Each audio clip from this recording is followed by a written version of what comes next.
Muy buenas noches con todos.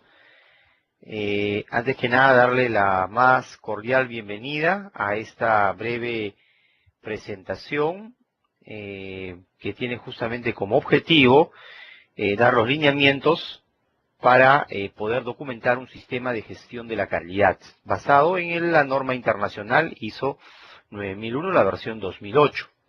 Me ha tocado estar en varias de este tipo de ponencias y se nutre mucho del conocimiento y también del requerimiento que cada uno de ustedes tiene como objetivo para llevar algún curso dentro de la organización. Muchos están de repente en vías de certificar su sistema, otros ya son auditores internos, hay otras personas que de repente se están formando como consultores, ¿no es cierto? Y tienen diferentes objetivos y a veces inquietudes para este tema. Muy bien, entonces, dicho eso, haciendo un rápido preámbulo, aquí está el objetivo, ¿no?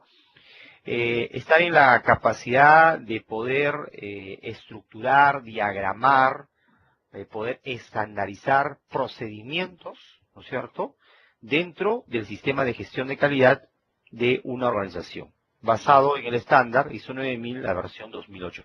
Es importante recordar en este punto también que la norma pide básicamente 6 procedimientos documentados. Lo vamos a ver a continuación. Y también solicita 20 registros, ¿no es cierto? Son la información mínima que solicita la norma para poder documentar un sistema de gestión de la calidad. Del mismo modo, también habrá que tener un manual de la calidad, ¿de acuerdo? Entonces, los cuales vamos a ir conversando y vamos a ir describiendo a lo largo de esta presentación, ¿no? Muy bien, vamos a estructurarlo en los siguientes capítulos. El primero va a tratar acerca de la pirámide documental. Muy bien, ese es el primer paso. La pirámide documental dentro del sistema de gestión de calidad define los tipos de documentos. Define cuántos tipos de documentos tendrá su sistema de gestión. Los mínimos requeridos son procedimientos, formatos de registro e instrucciones. Pero cada organización, en función de la complejidad de sus procesos, podrá diseñar de acuerdo, ¿no es cierto?, a cómo la organización va estructurándose, su cultura, por ejemplo, sus procesos, ¿no es cierto? De repente tiene certificado otros sistemas también, ¿no? Entonces va diseñando cuántos tipos de documentos. Entonces, la palabra clave en esta parte son tipos de documento. Por lo tanto, hablan plantillas. La organización tiene que, de alguna forma, manejar o establecer plantillas sobre las cuales los responsables o dueños de procesos diagramarán ahí sus procedimientos. ¿Bien? Entonces, en la pirámide documental, en la cúspide, ¿no es cierto?, se encuentra la política del sistema de gestión de la calidad. La política viene a ser el más alto sentir en temas de, justamente, cumplimiento de requisitos de mi cliente. Y tiene que estar firmado por la alta dirección, la alta gerencia, el dueño o algún miembro del directorio con responsabilidad ejecutiva, por supuesto. Luego, a continuación, tenemos el manual del sistema de gestión de la calidad que va a describir la interacción de los procesos a través de un mapa de procesos y luego cada proceso tiene que ser descrito de una manera bastante sucinta y concreta, muy cortito, ¿no? Si de repente tengo 20 procesos, cada uno de ellos es descrito de una manera muy, muy cortito. Y adicional a cada proceso se tiene que describir los procedimientos que soportan justamente ese proceso. ¿Sí? ¿De acuerdo?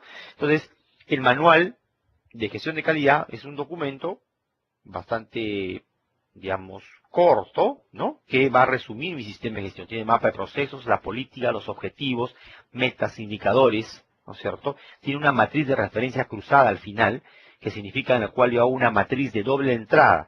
Tengo los procesos versus los requisitos de la norma. Entonces hago un match, ¿no? Por ejemplo, ¿no? El tema de control documentario. 423, 424, la norma, control de registros, etcétera. ¿Qué procedimientos soportan? ¿Es uno solo? De repente son varios procedimientos. Eso diseñará su sistema de acuerdo a sus necesidades o requerimientos, ¿sí? Luego vienen los instructivos, que son documentos de menor nivel, La diferencia tácita entre un procedimiento y un instructivo es el que el procedimiento es un documento administrativo que me dice la mejor forma de hacer varias actividades. ¿Quién hace qué, cómo, cuándo, dónde? Pero la parte detallada del cómo se lo delega a un instructivo. Es la receta, es el paso a paso de cómo hacer una actividad detallada y lo hace un solo actor, a diferencia de los procedimientos que son varios actores involucrados. ¿Sí? Ahí ya vamos viendo una diferencia clara entre un procedimiento y un instructivo de trabajo. Ahora, también la norma habla del plan de calidad. El plan, para entenderlo un poquito más sencillo, es un documento en que va a ligar los recursos, los objetivos, los responsables, ¿no es cierto?, para poder cumplir justamente estos requerimientos y satisfacer a mi cliente. Un ejemplo más concreto, ¿no es cierto? Tenemos como, a ver, veamos una industria manufacturera. Bueno, en Arequipa tuve la oportunidad de estar trabajando en Tiamaya, ¿no es cierto? Cuando tuve la oportunidad de estar en corporación, tenemos una planta de embotellado. Y por ejemplo, para poder generar el plan de calidad, tenemos que describir algunos objetivos responsables, ¿no es cierto? Tenemos que escribir también lineamientos de acción, qué es lo que voy a hacer para poder cumplir esos objetivos, y también, por supuesto, responsables y fechas. Eso lo diagramamos en un cuadrito y ese es mi plan de calidad, ¿no? Va a dar un soporte, muy similar a un programa, ¿no? Un plan de calidad, lo que pide la norma. Muy bien. Luego de ahí tenemos los formatos de registro, que son documentos que una vez llenos se convierten en un registro y tengo que cuidarlos, tengo que hacer la trazabilidad, tengo que mantenerlos por un tiempo determinado, de acuerdo a los requisitos de la norma, ¿no es cierto? O de acuerdo a un requisito contractual con mi cliente o una norma legal. Normalmente entre 4 años o 5 años se estipula guardar registros que tienen que ver con la inocuidad alimentaria, por ejemplo, ¿no? Entonces, cada organización tiene que definir cuánto tiempo voy a guardar los registros. Una vez que se ha vencido ese plazo, yo ya puedo decir, ok, pasa a una disposición final, un trefilado, se destruye y se dispone, ¿no es cierto?, esos documentos. Entonces, depende mucho de la organización cómo lo haya definido. Pueden haber otros documentos que la norma no los habla como tal, por ejemplo, estándares, que son documentos, pueden ser tablas más específicas, en lo cual me dice datos, ¿no? A ver, hablemos de un estándar para una máquina, ¿no es cierto? Podríamos elaborar un estándar para una determinada máquina en la cual me diga cuántas revoluciones funcionan, el seteo que yo tengo que hacer al arranque, el durante, después, etcétera, y eso lo pongo en un cuadrito, lo pongo cerca de mi máquina y es un estándar, ¿no? Se lo elaboré de fuente propia, basado en un documento externo que es el manual de la máquina, y hice un cuadrito resumen que es un estándar, es suficiente, ¿no? Tiene que tener quién generó, quién revisó y quién aprobó. 3 niveles como mínimo. Métodos de ensayo en un laboratorio, tenemos muchos, ¿no es cierto? Métodos de ensayo analítico para diversas pruebas, dependiendo si es un laboratorio físico-químico, microbiológico, ¿no es cierto? U otro, ¿no? Análisis de evaluación sensorial, por ejemplo, ¿ok? Muy bien. Luego tenemos documentos externos, que son documentos de, digamos, lo que conforman parte de la base de la pirámide documental, y que significa que son documentos que yo utilizo para poder justamente gestionar la calidad dentro de mi organización, y que yo tomo de otras fuentes. Ejemplo, si tengo una balanza que me permite pesar, y esta balanza, por supuesto, está calibrada, y este pesaje lo voy registrando, pero tiene un manual esta balanza. Entonces, el manual, la balanza es un instrumento crítico para la calidad declarado dentro de mis procedimientos. Entonces, el manual se convierte en un documento externo. La recomendación es que ustedes siempre sean bastante mesurados al momento de poder tipificar cuáles son los documentos externos. Tienen que ser lo mínimo indispensable sin que sea demasiado oneroso, porque de lo contrario será más una carga que una ayuda a tener los documentos externos, ¿no? Otras normas internacionales también, normas a las cuales voluntariamente me suscribo, nuestra organización se suscribe, y lo declaran dentro de los documentos externos. Muy bien, entonces tenemos de esta manera la pirámide documentaria, que siempre van de menos a más jerarquía en la política hasta los documentos externos, y cada organización debe definir esta pirámide documentaria. ¿Cuántos tipos de documentos debe tener la organización en función de sus objetivos, sus recursos, entre otros, ¿no? Muy bien, entramos a una parte fundamental de la norma. ¿Cuáles son esos 6 procedimientos documentados? Cuando habla de procedimientos, lo hemos comentado, es la mejor forma de realizar actividades. ¿Quién hace qué, cómo, cuándo, dónde?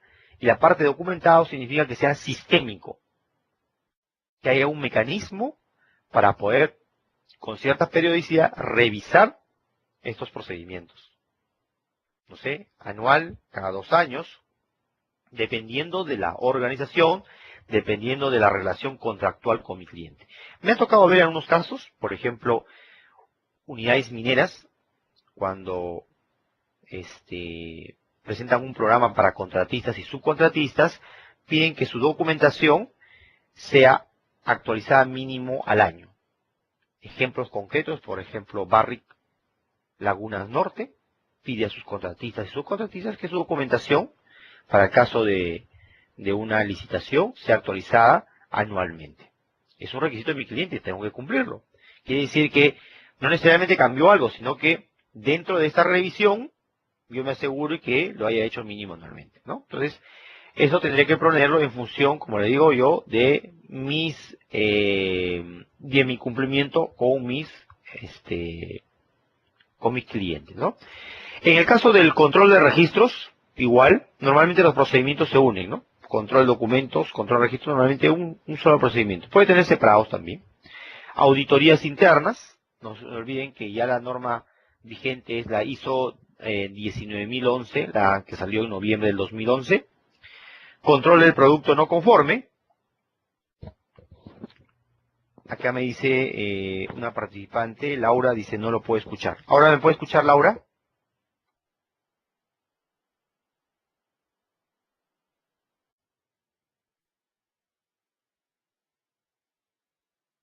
Ahora sí creo, ¿no? Ya me puede escuchar.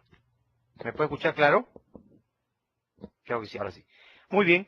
Control del producto no conforme, no solamente se refiere al producto físicamente, sino puede ser también un servicio, ¿no?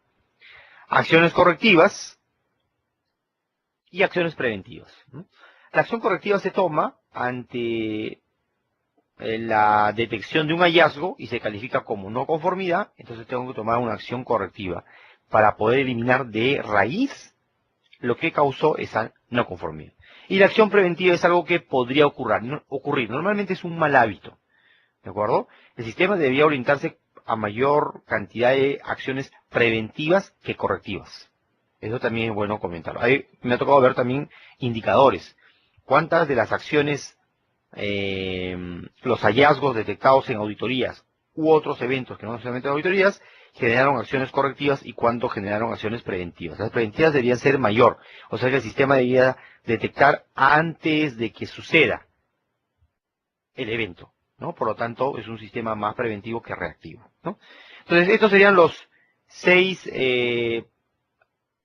procedimientos que pide la norma. Y aquí estarían los 20 requisitos. Nuevamente, repasamos, son 6